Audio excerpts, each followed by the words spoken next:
Hey guys, I'm Dave and welcome to the Trull Gallery. Today I'm going to show you how easy it is to add a water filter under your sink.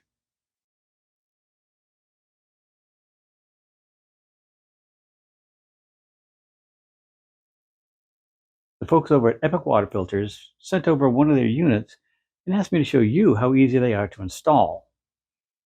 Lucky for me, someone in our family just redid their kitchen. Kind of been waiting for them to get ready for me to come over and drop this in place. Their kitchen is ready, and let's see if this is as easy to install as I think it will be. I started by laying out all the parts to make sure that everything was there. Once I was sure it was, I removed the bottom cap from what they call the sump and pulled out the filter itself.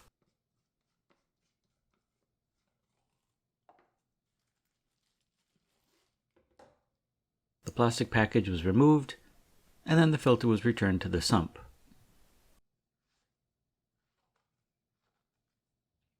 The bottom cap was replaced and tightened to a quarter turn beyond hand tight with the included wrench. I shut the water off and I opened the faucet to release any water in the system. If you think working under the sink is tough, try recording while you're doing it. Just bear with me, I'll get as many close-ups as possible to show you my work. I used some channel lock pliers to disconnect the cold water line that feeds the faucet. Then I added a few wraps of PTFE tape to the threads on the valve. Next came the cold water adapter, and it was threaded in place on the shutoff valve. Again, hand tight plus a quarter turn with the pliers. Just work carefully as it's easy to damage these plastic fittings. And make sure you can access the two ports on the side of the adapter. A few more wraps of PFTE tape on the opposite end of the adapter, and the cold water line can be reattached. One of the two white tubes can now be inserted into the adapter in the port closest to the shutoff valve. Push it in until it feels secure and give it a little tug test to make sure that it's fully seated. Then give it one more push in for good measure. The other end of that white tube goes into the leak shutoff valve. The instructions show this tube going into the port on the left, so I put it there and made sure it was snug. The shutoff valve comes with 4 screws so you can secure it to the cabinet floor. The screws are stainless steel, so magnetic bit holders aren't much help, but I finally got them all in, working around, well, everything. With the unit in place, they suggest you add one of the expanding pads and close the cover. You may want to do that once you've tested your work at the end, and don't ask me why I know that. Either way, the next step is to add the second white tube to the shutoff valve. Now you can remove the smaller cap from the sump and push the sump and the manifold together, twisting the two until the two red arrows are aligned.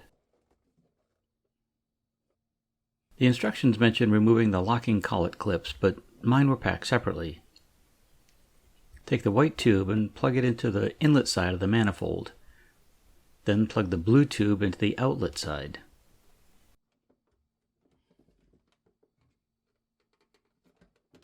The in and out are marked on the face of the manifold as well as the sides. Now you can secure your tubes with the locking clips. These prevent the tubes from inadvertently being pulled out. The last connection is to push the other end of the blue tube into the cold water adapter. The tubes can be stiff, so take the time to work them in place carefully. Now you can go back and add those collet clips to each of the push-in connectors. There are 6 in total, 2 in the shutoff valve, 2 in the cold water adapter, and 2 on the manifold. The final step is to add a screw into the cabinet wall 14 inches above the floor. The manifold has a keyway in the back where it will rest on the screw. Somehow I managed to miss recording that, but just make sure not to drive the screw in too deep or the manifold won't catch. With everything in place, it's time to slowly turn on the water and check for leaks. If you notice any, shut off the water, make any adjustments, and check again. I'm not saying I had a leak, but I did find out how well the shutoff valve works. Once everything is dry and secure, let the water run for about 5 minutes to flush out anything that may have gotten into the system. I think this is a good time to add that expanding pad to the shutoff system. This filter was made in the United States with some filtration media from here and Japan. And while I could tell you all the nasty stuff it removes, well, you can just read it here. And I'm not sure about where you live, but here in Tampa Bay, our water isn't great. So a filter that's easy to install and maintain can make a big difference, especially if you drink as much water as I do. If you want to get an Epic water filter of your own, I'll add a link below where you can order one, and make sure you use the discount code as well to save yourself a few bucks. The hardest part about this install was actually trying to show you how to do it while I'm inside of a cabinet. I think all in, I was there for about an hour, and that included filming and chatting with family members and popping this guy in. In the grand scheme of things, I think you could probably do this in somewhere between 30 and 45 minutes, if you're not planning on sharing it on YouTube. This unit was really simple to install and should provide our family with clean water for quite some time. Love to hear your thoughts on this video. Do you use a water filter like this? And if so, what kind? If you enjoyed this video, maybe give us a thumbs up and share it with friends. If you haven't already, maybe it's time to hit that subscribe button and a little bell so you get notified each time I put out a new video. Usual, don't have a clue what's coming up next, but it should be something interesting.